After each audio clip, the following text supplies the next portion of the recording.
अब से आपके किसी भी खर्च पर 10 गुना कैशबैक मिलेगा। 24 घंटे बाद सिस्टम अपने आप अनबाउंड हो जाएगा। 10 गुना कैशबैक, सच में? जो भी हो, पहले 2000 रुपए रिचार्ज करके ट्राई करता हूँ। ओह हो, ये तो सच में काम कर रहा है।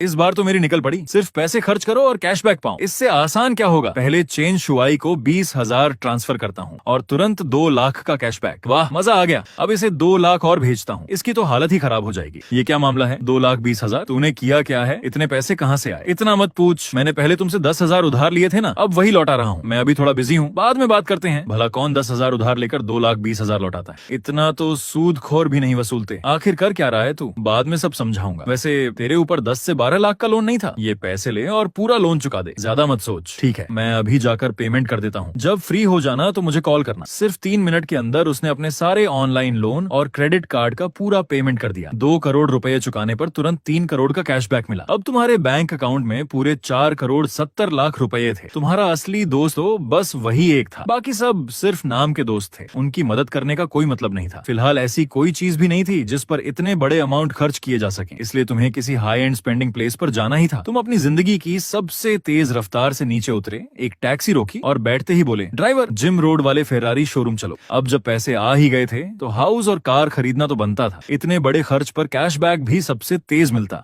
टैक्सी में बैठते ही तुमने बिजली की रफ्तार से डीएनएन, शार्क और टाइगर जैसे लाइव स्ट्रीमिंग प्लेटफॉर्म्स डाउनलोड कर लिए। लेकिन तुम किसी स्ट्रीमर को देखने नहीं गए। सबसे पहले डीएनएन प्लेटफॉर्म में सीधे 40 लाख रुपए रिचार्ज कर दिए। 40 लाख खर्च की और अगले ही पल 4 करोड़ का कैशबैक मिल गया। तुमने बिना 1 सेकंड गंवाए 60 लाख और रिचार्ज कर दिए। बदले में सीधे 6 करोड़ का कैशबैक मिला। अब तुम्हारे बैंक अकाउंट में पूरे 9 करोड़ 47 लाख रुपए पड़े थे। एक ही प्लेटफॉर्म में ज्यादा रिचार्ज करना ठीक नहीं था, वरना किसी का ध्यान जा सकता था। फिर तुमने वही तरीका शार्क और टाइगर प्लेटफॉर्म्स पर भी अपनाया। दोनों में 1-1 करोड़ रुपए रिचार्ज कर दिए। बहुत बढ़िया, सीधे 20 करोड़ का कैशबैक मिल गया। तुमने टैक्सी ड्राइवर की तरफ देखा, वह बिल्कुल आराम से गाड़ी चला रहा था। तुम बोले, ड्राइवर, मुझे बहुत जल्दी है, अगर तुम सबसे तेज स्पीड में मुझे वहां पहुंचा दो तो मैं अभी तुम्हें 5,000 रुपए ट्रांसफर कर देता हूँ। कैसा रहेगा?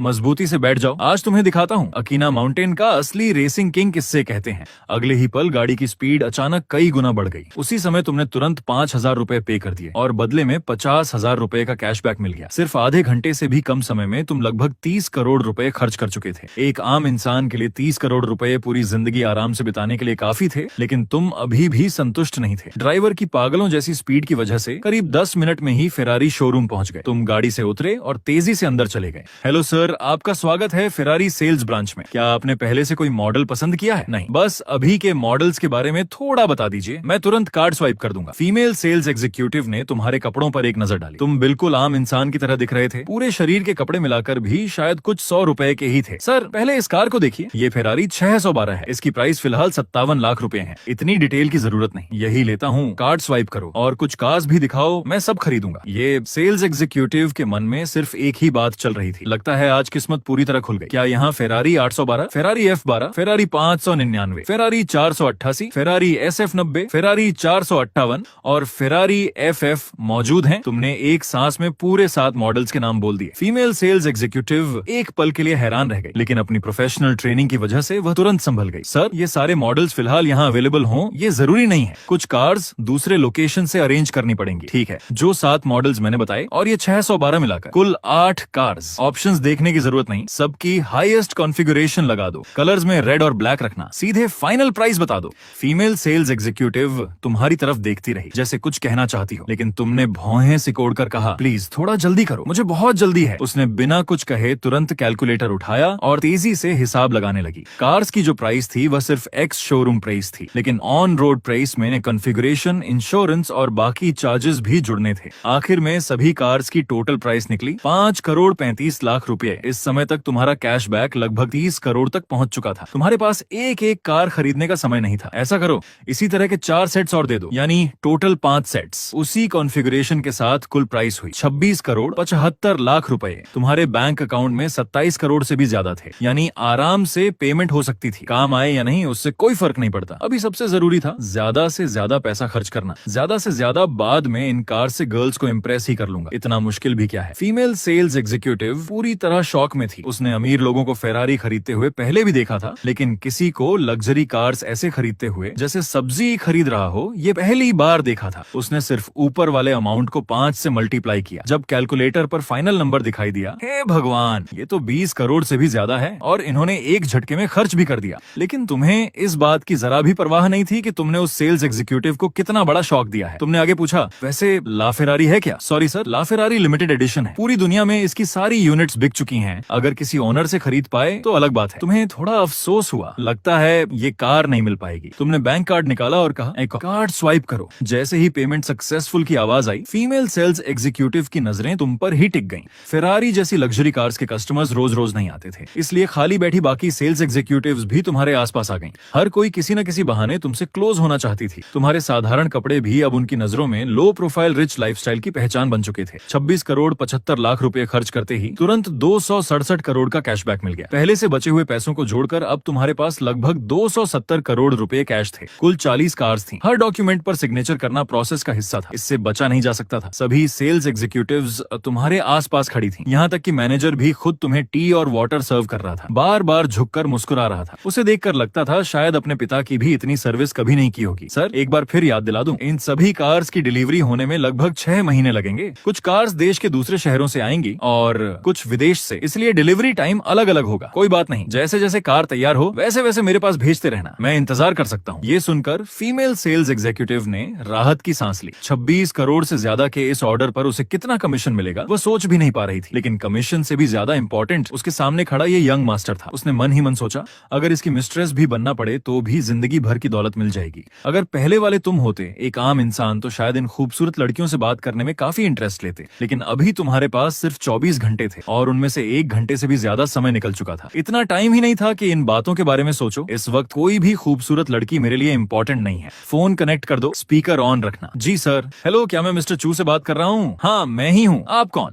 हेलो मिस्टर चू, मैं कमर्शियल बैंक का ब्रांच मैनेजर जाओजिए बोल रहा हूँ। अभी कुछ देर पहले आपके सेविंग्स अकाउंट में ओवरसीज से 260 करोड़ रुपए का एक बड़ा ट्रांसफर आया है। हम आपको हमारे बैंक का प्रीमियम VIP कस्टमर बनने का निमंत्रण देना चाहते हैं। 260 करोड़, ये नंबर सुनते ही मैनेजर से लेकर सभी फीमेल सेल्स एग्जीक्यूटिव्स तक सबके होश उड़ गए। आखिर ये कितना पैसा है? जिस सेल्स एग्जीक्यूटिव ने तुम्हें कार्स दिखाई थी वह तो और भी ज्यादा शॉक में थी। अभी कुछ देर पहले उसे 26 करोड़ ही बहुत बड़ा लग रहा था, लेकिन अब 260 करोड़ सुनकर उसकी सोच ही रुक गई। VIP अपग्रेड से भी ज्यादा तुम्हारी नजर बैंक की पावर पर थी। आखिर बैंक के कनेक्शंस हर जगह होते हैं। पहले तुम एक आम इंसान थे, तुम्हारे पास कोई नेटवर्क नहीं था, लेकिन बैंक तुम्हारी मदद कर सकता था। मैनेजर जाओ, VIP वाली बात बाद में करेंगे, पहले मुझे आपसे एक मदद चाहिए। मिस्टर चू, आप बस ऑर्डर दीजिए, इतनी फॉर्मेलिटी मत कीजिए। मुझे हाउस खरीदना है, या तो लग्जरी फ्लैट या फिर कोई लग्जरी विला। क्या इस मामले में आपके कुछ कनेक्शंस हैं? मिस्टर चू, कृपया मुझे कुछ मिनट दीजिए, मैं तुरंत कांटेक्ट करके व्यवस्था करता हूँ। फोन कटने के बाद आसपास खड़ी सभी फीमेल सेल्स एग्जीक्यूटिव्स ने सांस तक रोक ली। अगर तुम्हारे पास सिर्फ कुछ करोड़ रुपए होते तो शायद वे अब भी सपना देखती कि किसी दिन इस रिच फैमिली में शादी हो जाए, लेकिन अब तुम्हारे पास दर्जनों करोड़ नहीं, सैकड़ों करोड़ रुपए थे,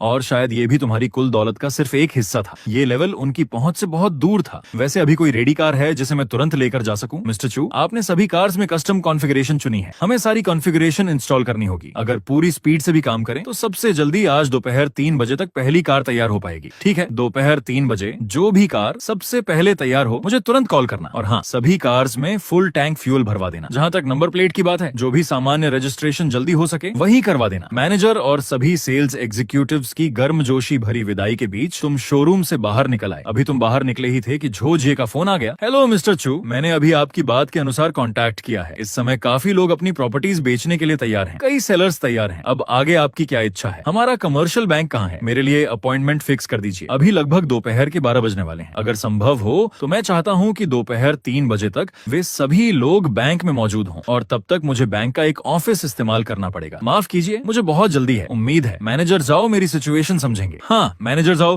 क्या आप किसी प्राइवेट यॉट या प्राइवेट जेट मैन्युफैक्चरर या उनके डीलर्स को जानते हैं? मिस्टर चू, आप बिल्कुल चिंता मत कीजिए, हमारे कमर्शियल बैंक के पास हाई एंड VIP सर्विसेज हैं। आपकी हर रिक्वायरमेंट पूरी की जा सकती है। बहुत बढ़िया, तो फिर उनकी अपॉइंटमेंट भी अरेंज कर दीजिए। दोपहर में मैं सबसे एक साथ मिल लूंगा। फोन रखने के बाद तुमने राहत की सांस ली। 3 बजे की अपॉइंटमेंट में अभी काफी समय था, इसलिए पैसे खर्च करने का सिलसिला जारी रखना था। अच्छी बात यह थी कि पूरी स्ट्रीट लग्जरी कार ब्रांड से भरी हुई थी। करीब 500 मीटर चलते ही तुम पोर्शे शोरूम में पहुंच गए। लेकिन तुम कुछ बोलते उससे पहले ही मैनेजर एक पूरी सेल्स टीम के साथ मुस्कुराते हुए तुम्हारा स्वागत करने पहुंच गई। तुम एक पल के लिए हैरान रह गए, ये क्या मामला है? हेलो मिस्टर चू, मैं यहाँ की मैनेजर वांगली हूँ, पोर्श में आपका स्वागत है। असल में जब तुम फेरारी शोरूम से बाहर निकलकर फोन पर बात कर रहे थे, उसी 2 मिनट के अंदर वहाँ की सेल्स एग्जीक्यूटिव तुम्हारे बारे में लग्जरी कार डीलर्स के ग्रुप में मैसेज भेज चुकी थी। अब पूरी स्ट्रीट के सभी लग्जरी कार शोरूम्स को पता चल चुका था कि एक सुपर रिच कस्टमर आया हुआ है। इसलिए जैसे ही तुम पोर्श शोरूम के दरवाजे पर पहुंचे, वांगली ने तुम्हें पहचान लिया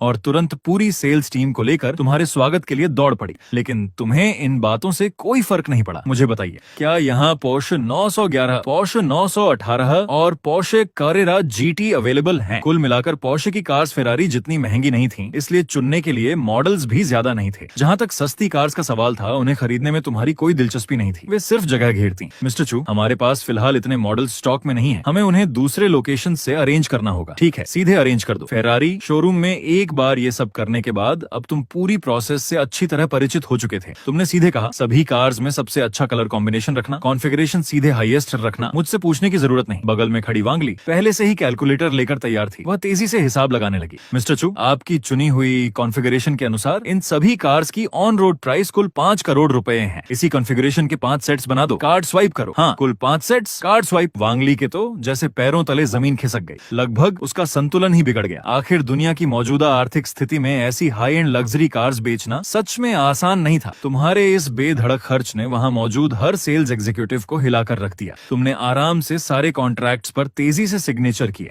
पूरा काम 1 घंटे से भी कम समय में खत्म हो गया। फिर चारों तरफ खूबसूरत सेल्स एग्जीक्यूटिव्स से घिरे हुए तुम पोर्शे शोरूम से बाहर निकल आए। तुम्हें पता था कि इसी स्ट्रीट पर लंबरगिनी और मासेराटी के शोरूम्स भी हैं। तुमने मन ही मन हिसाब लगाया, इन दोनों शोरूम से खरीदारी करने के बाद लगभग बैंक जाने का समय हो जाएगा। करीब 200 मीटर आगे तुम लंबरगिनी शोरूम पहुंच गए और वहां भी बिल्कुल वही प्रोसेस दोहराई गई। आखिर में तुमने लंबरगिनी रेवेंटोन, लंबरगिनी अवेंटाडोर और लंबरगिनी मुर्सिएलागो ये 3 मॉडल्स चुने। सभी कार्स की ऑन रोड प्राइस लगभग 4 करोड़ रुपए थी। पहले की तरह इस बार भी सीधे 5 सेट्स खरीदे। कुल पेमेंट हुई 20 करोड़ रुपए। तुम्हारे 49 करोड़ घटकर 47 करोड़ रह गए, लेकिन अगले ही पल 20 करोड़ का कैशबैक मिल गया। अब तुम्हारे अकाउंट में कुल 67 करोड़ 20 लाख रुपए थे। पुरानी तरह कॉन्ट्रैक्ट पर सिग्नेचर किए और बिना किसी से ज्यादा बात किए सीधे वहां से निकल गए। बाकी बातों के लिए तुम्हारे पास बिल्कुल समय नहीं था। अब आखिरी बारी थी मासेराटी शोरूम की। हालांकि मासेराटी बाकी 3 ब्रांड्स जितनी महंगी नहीं थी, लेकिन गर्ल्स को इम्प्रेस करने या गिफ्ट देने के लिए ये एक बेहतरीन चॉइस थी। तुमने चुनी Maserati Quattroporte, Maserati MC20, Maserati Grand Cabrio, Maserati Levante और मासेराटी ग्रांड टूरिस्मो। इन सभी की टोटल ऑन रोड प्राइस सिर्फ 1 करोड़ 50 लाख रुपए थी। तुमने हाथ घुमाकर कहा, पहले की तरह 5 सेट्स। कुल पेमेंट हुई 7 करोड़ 50 लाख रुपए। तुरंत 75 करोड़ रुपए का कैशबैक मिल गया। अब तुम्हारा बैलेंस बढ़कर 74 करोड़ रुपए तक पहुंच चुका था। शोरूम से बाहर निकलकर तुम सड़क किनारे खड़े हुए और लंबी अंगड़ाई ली, थोड़ा शरीर भी स्ट्रेच किया। इन सभी शोरूम्स में सबसे ज्यादा समय कार्स चुनने में नहीं, बल्कि कॉन्ट्रैक्ट्स, सिग्नेचर्स और फोटोज में बर्बाद हुआ था। कार्स चुनने और कॉन्फ़िगरेशन तय करने में मुश्किल से 3 मिनट लगते थे। जहां तक उन खूबसूरत सेल्स एग्जीक्यूटिव्स की बात थी, उन्हें देखने तक का तुम्हारे पास समय नहीं था। गर्ल्स को इम्प्रेस करना कभी भी किया जा सकता था। तुमने टाइम देखा,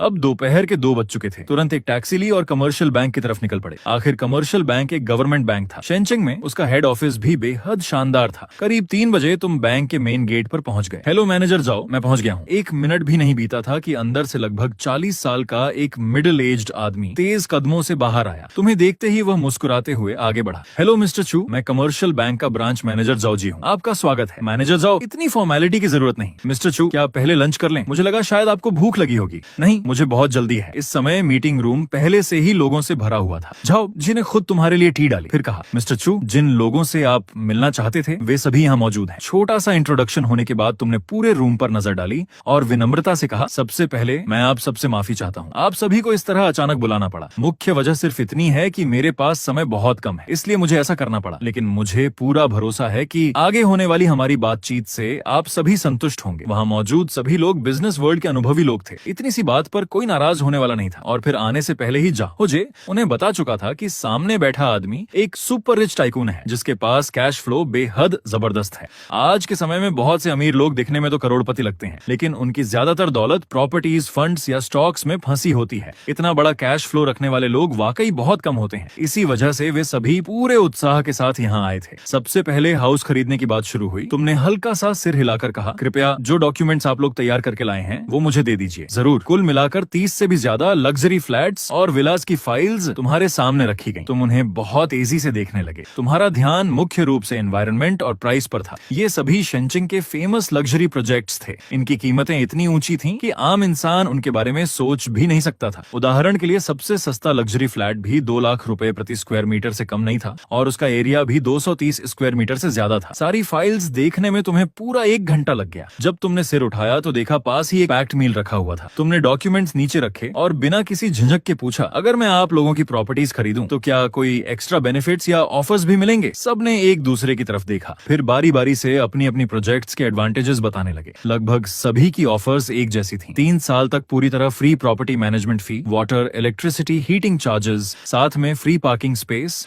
और 3 साल के अंदर पूरे हाउस की 10 बार फ्री डीप क्लीनिंग सर्विस। तुमने जल्दी से हिसाब लगाया। सबसे सस्ता लग्जरी फ्लैट 4 करोड़ 60 लाख रुपए का था, जबकि सबसे महंगा विला पूरे 80 करोड़ रुपए का था। कुल मिलाकर 32 प्रॉपर्टीज थीं, जिनमें 7 विलास और 25 लग्जरी फ्लैट्स शामिल थे। इन सभी की टोटल प्राइस थी 430 करोड़ रुपए। तुम्हारे हाथ में 74 करोड़ रुपए थे, इसलिए तुम्हें बिल्कुल डर नहीं था, बल्कि तुम बेहद खुश थे, क्योंकि इस एक डील से सीधे 4300 करोड़ रुपए का कैशबैक मिलने वाला था। कार्ड स्वाइप, सब कुछ इतनी जल्दी हुआ कि कोई तैयार ही नहीं था। वे तो सिर्फ प्रॉपर्टीज की डिटेल्स लेकर आए थे। किसी ने सोचा भी नहीं था कि पहली मीटिंग में ही डील फाइनल हो जाएगी। आमतौर पर पहले डिस्कशन होता, फिर कस्टमर साइट विजिट करता और उसके बाद कहीं जाकर डील बनती। लेकिन किसने सोचा था कि सामने बैठा आदमी सिर्फ पिक्चर्स देखकर ही करोड़ों की प्रॉपर्टीज खरीद लेगा। वे लोग कॉन्ट्रैक्ट्स भी साथ नहीं लाए थे, लेकिन कोई बात नहीं, एक फोन कॉल करते ही लोग तुरंत उन्हें लेकर निकल पड़े। जल्दी से परचेस कॉन्ट्रैक्ट्स भेजो, अभी इसी वक्त चाहिए। हेलो, परचेस कॉन्ट्रैक्ट्स तुरंत लेकर आओ, जितनी जल्दी हो सके। इसके बाद तुमने पास बैठे 3 यॉट कंपनीज के रिप्रेजेंटेटिव्स की तरफ देखा और पूछा, क्या आपके पास भी डॉक्यूमेंट्स हैं? तीनों ने तुरंत अपनी फाइल्स निकाली और दोनों हाथों से सम्मान पूर्वक तुम्हारे सामने रख दी। हाउस खरीदने वाला सीन देखने के बाद उन्हें पूरा यकीन हो चुका था कि तुम किसी आम अमीर इंसान नहीं, बल्कि एक असली सुपर टाइकून हो। ऐसे इंसान के सामने वे जरा सी भी लापरवाही करने की हिम्मत नहीं कर सकते थे। उनके लिए तुम्हें खुश रखना सबसे जरूरी था। तुमने जल्दी जल्दी फाइल्स देखी, फिर उनमें मौजूद 3 यार्ड्स की तरफ इशारा करके कहा, ये तीनों मुझे पसंद है, मैं तीनों खरीदता हूँ और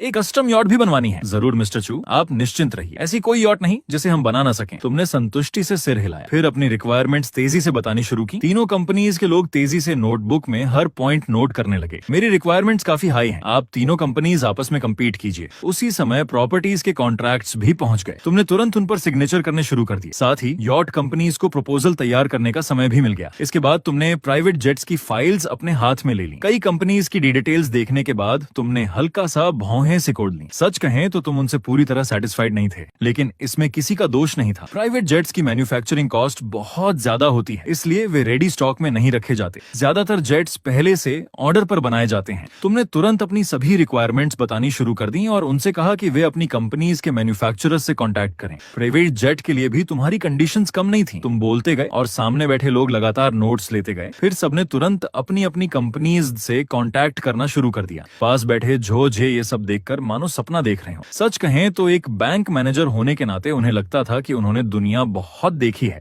लेकिन आज उन्हें महसूस हुआ कि असली दुनिया तो आज देखने को मिली है। लोग तो सब्जी खरीदते समय भी प्राइस पूछते हैं और तुम इतनी महंगी चीजें ऐसे खरीद रहे थे जैसे बस एक साधारण सब्जी से उठा रहे हो। जब तुमने सभी डॉक्यूमेंट्स पर सिग्नेचर पूरे कर ली, तब तक यॉट कंपनीज भी अपना फैसला कर चुकी थी। आखिरकार तुम्हारी कस्टम यॉट बनाने की जिम्मेदारी उन तीनों में से एक कंपनी को दे दी गई। तुम जो कस्टम प्राइवेट यॉट बनवाने वाले थे वो कोई साधारण डिजाइन नहीं था। टैक्सी में बैठे बैठे तुमने मोबाइल पर तेजी से कई यॉट्स की इंफॉर्मेशन देखी थी। फिर तीनों कंपनीज के मौजूदा मॉडल्स को कंपेयर करके उनकी खूबियों को मिलाते हुए अपनी एक एक्सक्लूसिव कस्टम डिजाइन तैयार करवाई। पूरी यॉट की प्राइस सीधे 250 करोड़ रुपए थी। पूरी दुनिया में भी इतनी महंगी प्राइवेट यॉट्स बहुत कम थी। अब सिर्फ मैन्युफैक्चरर की डिलीवरी का इंतजार करना था, जो लगभग 9 महीने बाद मिलने वाली थी। हाउस और यॉट की पेमेंट पूरी होने के बाद तुम्हारा टोटल बैलेंस बढ़कर सीधे 722 करोड़ रुपए पहुंच गया। अगर तुम चाहो तो ये पूरा अमाउंट कैश के रूप में भी निकाल सकते थे। आखिर ये सब असली कैश ही था। रिच सर्कल की नजर में अब तुम सबसे टॉप लेवल के टाइकॉन्स में शामिल हो चुके थे। हाउस और यॉट का काम पूरा हो चुका था। अब अगली बारी थी प्राइवेट जेट की। कई एविएशन कंपनीज आपस में चर्चा करने के बाद आखिरकार ये ऑर्डर चाइना ईस्टर्न एयरलाइंस को मिला। पूरी तरह इंटरनेशनल टॉप लग्जरी स्टैंडर्ड के हिसाब से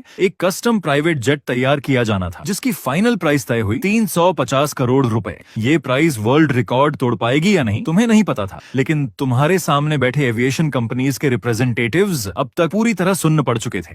आज पूरे दिन तुमने जितने भी कॉन्ट्रैक्ट कॉन्ट्रैक्ट साइन किए थे तुम्हें जरा भी चिंता नहीं थी कि कोई उनमें गड़बड़ी करने की हिम्मत करेगा। इस समय सभी रिप्रेजेंटेटिव्स की नजर में तुम एक ऐसे सुपर रिच टाइकून थे जिसके पीछे बेहद ताकतवर फैमिली और असीम दौलत खड़ी थी। ऐसे इंसान के साथ धोखा करने की सोच भी कोई नहीं सकता था। वे अच्छी तरह जानते थे कि अगर उन्होंने तुम्हें अच्छी सर्विस दी तो भविष्य में और भी बड़े ऑर्डर्स मिल सकते हैं। सभी कॉन्ट्रैक्ट साइन हुए, सारी पेमेंट्स पूरी हुई और आखिरकार तुम्हारा टोटल बैलेंस 1000 करोड़ की सीमा पार कर गया। अब तुम्हारे पास कुल 1037 करोड़ रुपए थे। सभी रिप्रेजेंटेटिव्स कॉन्ट्रैक्ट्स और पेमेंट लेकर फौरन अपनी अपनी कंपनीज लौट गए। उन्हें तुरंत रिपोर्ट करनी थी कि उन्हें एक बेहद बड़ा वीआईपी कस्टमर मिला है। सबके जाने के बाद शाम के 7 बजे से भी ज्यादा हो चुके थे। तुमने अपना सिर दबाया। सच कहें तो सुबह 10 बजे से लगातार पैसा खर्च करते करते अब तुम सच में थक चुके थे। खासकर दोपहर भर की डिस्कशन, नेगोशिएशन और लगातार सिग्नेचर्स ने तुम्हारी पूरी एनर्जी निकाल दी थी। मिस्टर चू, लगता है आप काफी थक गए हैं। ऐसा कीजिए, मुझे मौका दीजिए कि मैं आपको डिनर खिलाऊं, थोड़ा आराम भी हो जाएगा। अब तुम्हें पहले जैसी जल्दबाजी भी नहीं रही थी।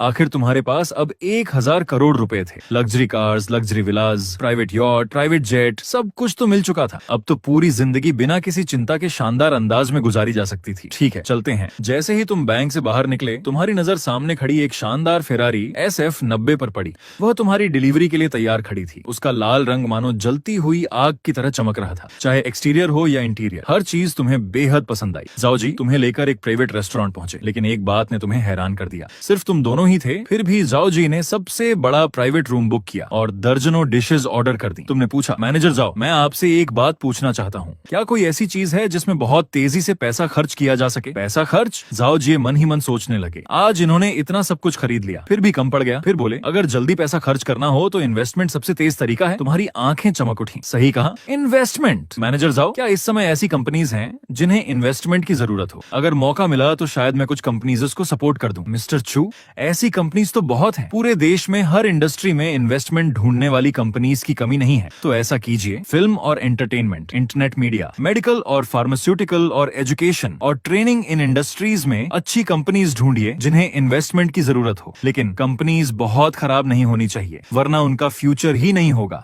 असल में तुमने ये बात जानबूझकर कही थी, क्योंकि तुम्हारे लिए तो किसी भी इन्वेस्टमेंट पर कैशबैक मिलने वाला था। जाओ जय ने तुरंत हामी भर दी। मिस्टर चू, चिंता मत कीजिए, डिनर के बाद ही मैं इस काम में लग जाता हूँ। एक बैंक मैनेजर होने के नाते उन्हें अच्छी तरह पता था कि कौन सी कंपनीज लोन या इन्वेस्टमेंट ढूंढ रही हैं। लेकिन झाओ जे ने भी अपनी एक रिक्वेस्ट रखी, अगर संभव हो तो मैं चाहता हूँ कि आप अपनी डिपॉजिट्स हमारे बैंक में रखें। आखिर अपनी परफॉर्मेंस के लिए उन्हें तुम्हारे जैसे कस्टमर को अपने बैंक से जोड़कर रखना ही था। तुमने हल्की मुस्कान के साथ जाओजे की तरफ देखा। मैनेजर जाओ, आप भी जानते हैं सारे अंडे एक ही टोकरी में नहीं रखे जाते, इसलिए मेरी सारी डिपॉजिट्स सिर्फ आपके बैंक में नहीं रह सकती। लेकिन मैं इतना वादा करता हूँ कि सबसे ज्यादा अमाउंट आपके बैंक में ही रहेगा। जिसने तुम्हारी इतनी मदद की थी उसके लिए इतना करना तो बनता ही था। जाओजी को भी ज्यादा नहीं चाहिए था। अगर उन्हें 100 करोड़ रुपए की डिपॉजिट मिल जाए तो उनका पूरे साल का टारगेट पूरा हो जाता। डिनर खत्म होते होते रात के 9 बजे से ज्यादा हो चुके थे। मैनेजर जाओ, इन्वेस्टमेंट वाली बात आपके भरोसे छोड़ता हूँ। मिस्टर छू, ये तो मेरे लिए सम्मान की बात है। अब तक तुम लोगों की इज्जत और विनम्रता के आदी हो चुके थे। फिर तुमने कहा, हाँ एक और बात, मैं एक पूरी कमर्शियल बिल्डिंग भी खरीदना चाहता हूँ। क्या यहाँ किसी बिल्डिंग के ओनर का बेचने का इरादा है? मिस्टर छू, पूरी कमर्शियल बिल्डिंग खरीदना, ये सच में बहुत महंगा सौदा होगा। अगर आप सच में खरीदना चाहते हैं तो मुझे पहले कांटेक्ट करके पता करना होगा। हालांकि उन्हें समझ नहीं आ रहा था कि तुम्हें इतनी जल्दी क्यों है, लेकिन कस्टमर की जरूरत पूरी करना उनकी पहली प्रायोरिटी थी। उन्होंने कुछ देर सोचा, फिर अचानक उन्हें कुछ याद आया। हाँ मिस्टर छू, अगर कोई ऐसी बिल्डिंग हो जो अभी अभी बनी हो लेकिन अभी तक यूज में ना आई हो तो क्या चलेगा? बिल्कुल, बाकी इंटीरियर रेनोवेशन मैं खुद करवा लूंगा। अगर ऐसा है तो मुझे सच में एक जगह याद आ रही है। कुछ साल पहले एक कंपनी ने हमारे बैंक से लोन लेकर एक ट्विन टावर प्रोजेक्ट बनाया था। दोनों टावर्स आपस में जुड़े हुए हैं। अंदर commercial area, office, hotel, residential area, सब कुछ डिजाइन किया गया है। लेकिन पिछले महीने ही प्रोजेक्ट पूरा हुआ है। सुना है इस समय इंटीरियर डेकोरेशन चल रही है। बाकी प्रोग्रेस मुझे ठीक से नहीं पता। मुझे रेंट पर नहीं चाहिए, मैं सीधे खरीदना चाहता हूँ। मैनेजर जाओ, जरा पूछिए, अगर प्राइस सही हुई तो मैं पूरी बिल्डिंग खरीद लूंगा। हाँ, मुझे रेंट नहीं चाहिए, सीधा परचेज। अगर डील सही रही तो मैं अभी खरीद लूंगा। जाओ जी ने सिर हिलाया और तुरंत फोन मिला दिया। यही थी बैंक की असली ताकत। शिंजो एम्पायर के गवर्नमेंट बैंक होने की वजह से उनके पास हर इंडस्ट्री के बड़े बड़े रिसोर्सेज और कनेक्शंस थे। फोन जल्दी ही कनेक्ट हो गया। जाओजे ने स्पीकर ऑन कर दिया। हेलो मैनेजर जाओ, इतनी रात को फोन, कोई खास बात है? हाँ मैनेजर श्याओ, आज मैं किसी और की तरफ से बात कर रहा हूँ। आपसे एक बात पूछनी थी। पूछिए, क्या बात है? आपके ट्विन टावर्स का क्या स्टेटस है? ओल्ड झाओ, क्या लोन की पेमेंट पूछने के लिए फोन किया है? चिंता मत करो, बस थोड़ा काम बाकी है। बिल्डिंग चालू होते ही रेंटल इनकम आने लगेगी, फिर मैं बैंक का लोन चुका दूंगा। इतनी जल्दी मत करो। नहीं, मैं उस बारे में नहीं पूछ रहा। मैं ये जानना चाहता हूँ, क्या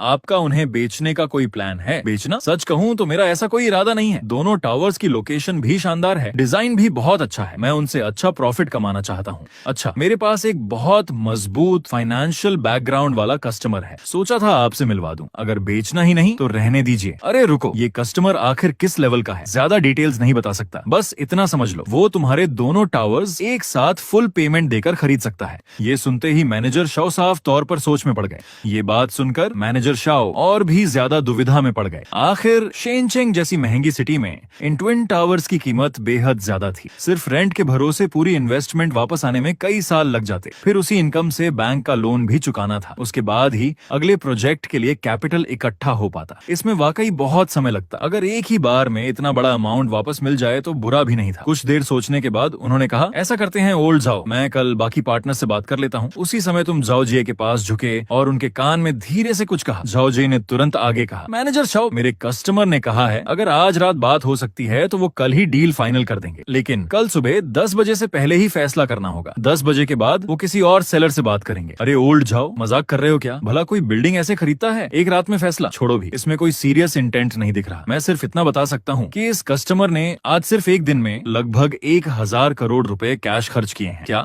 1000 करोड़ रुपए? ये सुनते ही मैनेजर शाओ पूरी तरह चुप हो गए।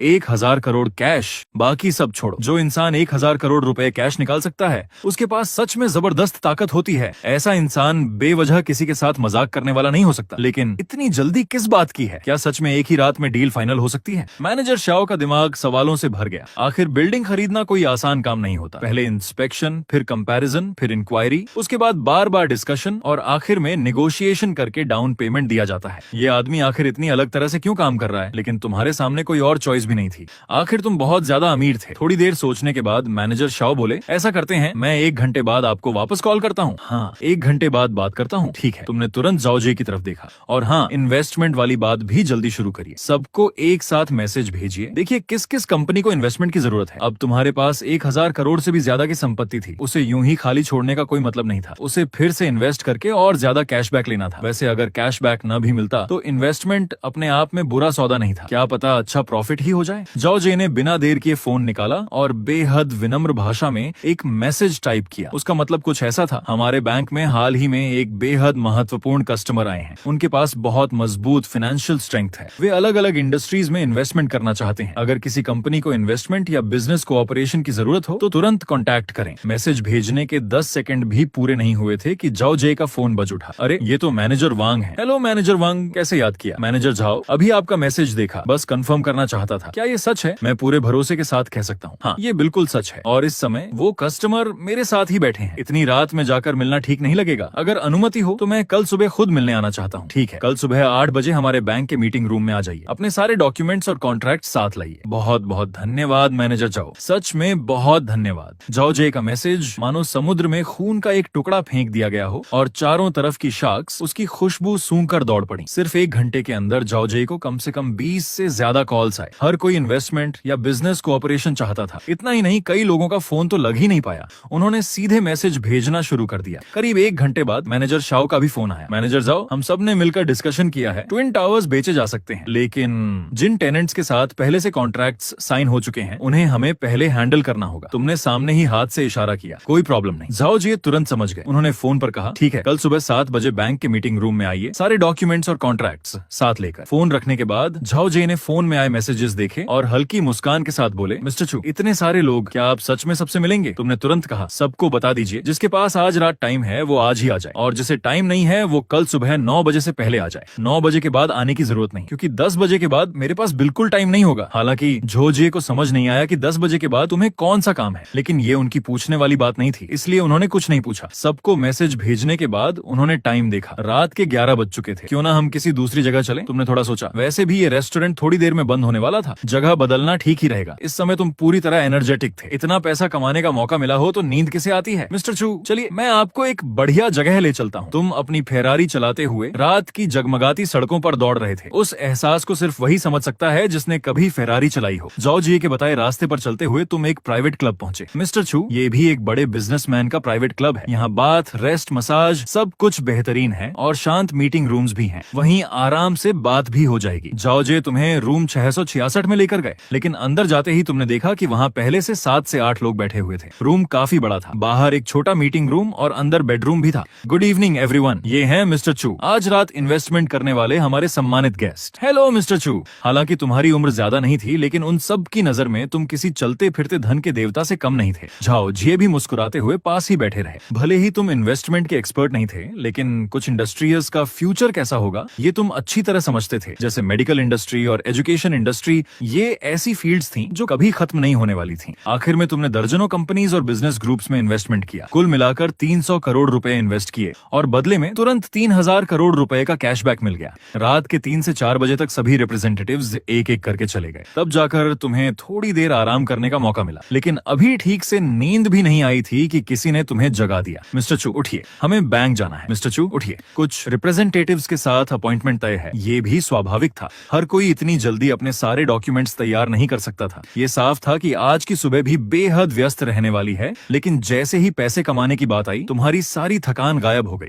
आंखों के नीचे काले घेरे लिए तुम और जॉर्जी जल्दी ही कमर्शियल बैंक के मीटिंग रूम पहुंच गए। मैनेजर शाओ भी अपनी सेक्रेटरी के साथ ढेर सारे डॉक्यूमेंट्स लेकर वहां पहुंचे। तुमने एक नजर उन फाइल्स पर डाली। अगर सच में एक एक डॉक्यूमेंट ध्यान से पढ़ना शुरू करते तो 2 से 3 घंटे तो क्या 2 से 3 दिन भी कम पड़ जाते। तुमने डॉक्यूमेंट्स उठाए और सिर्फ सबसे जरूरी पॉइंट्स देखने लगे, जैसे कितने लीज कॉन्ट्रैक्ट्स पहले से साइन हो चुके हैं, construction cost, equity selling price, building quality, area, design और बाकी मुख्य जानकारी। इतनी तेजी से पढ़ने के बावजूद तुम्हें आधा घंटा लग गया, वो भी इसलिए क्योंकि तुम सिर्फ जरूरी लाइंस पढ़ रहे थे, बाकी सब सीधे स्किप कर रहे थे। डॉक्यूमेंट्स बंद करके तुमने मैनेजर श्याओ की तरफ देखा और गंभीर आवाज में कहा, मैं इसे खरीदता हूँ। तुम इन ट्विन टावर्स को अपना मेन बेस बनाना चाहते थे, इसलिए उन्हें किसी और को रेंट पर देना तुम्हारे प्लान का हिस्सा नहीं था। आखिरकार तुमने पूरे 300 करोड़ रुपए में दोनों ट्विन टावर्स खरीद लिए और अगले ही पल 3000 करोड़ रुपए का कैशबैक मिल गया। इसके अलावा तुमने बाकी रिप्रेजेंटेटिव्स की कंपनीज में भी कुल 200 करोड़ रुपए और इन्वेस्ट किए। जब सुबह 9:50 हुए, तब तक सभी कॉन्ट्रैक्ट्स पर सिग्नेचर पूरे हो चुके थे। इसके बाद तुम एक बहाना बनाकर वॉशरूम चले गए। कुछ मिनट बाद तुम्हारे दिमाग में सिस्टम की परिचित आवाज गूंजी, 24 घंटे पूरे हो चुके हैं, सिस्टम अब अपने आप अनबाइंड हो जाएगा। होस्ट को best wishes for a happy life.